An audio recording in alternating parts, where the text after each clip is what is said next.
एक तरफ BJP party की ओर से बैठकों का दौर जारी है।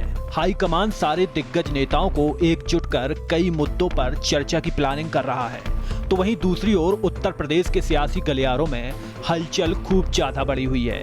बीजेपी के नेताओं के बीच में अंदरूनी तनाव ने चर्चाओं का बाजार हाई लेवल पर गर्म कर रखा है।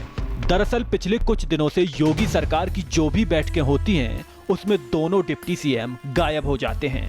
मुख्यमंत्री की समीक्षा बैठक में दोनों डिप्टी सीएम नहीं पहुंचे।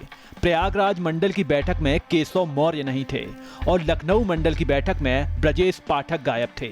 राजनीतिक जानकारों का ये कहना है कि डिप्टी सीएम केशव प्रसाद मौर्य ने लोकसभा चुनाव के बाद से ही सीएम योगी आदित्यनाथ के खिलाफ मोर्चा खोल दिया है।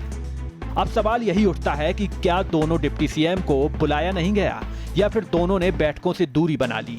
इसके अलावा बीजेपी में अंतर्कलह को लेकर एक वजह से ये भी दी जा रही है कि उत्तर प्रदेश के चुनाव में मिली करारी शिकस्त, क्योंकि उत्तर प्रदेश से होकर ही दिल्ली की गद्दी का रास्ता जाता है और उसी यूपी में बीजेपी बुरी तरह से पिछड़ गई। यूपी के साथ साथ अयोध्या जैसी हाई प्रोफाइल सीट भी सत्ताधारी पार्टी के हाथ से निकल गई। और तो और प्रदेश में वोट प्रतिशत भी बीजेपी का 2019 के मुकाबले में काफी ज्यादा कम हो गया। पीएम मोदी की सीट काशी 24 के चुनाव में पीएम मोदी वहां से चुनाव तो जीत गए, पर वोटों का मार्जिन बहुत ही कम हो गया।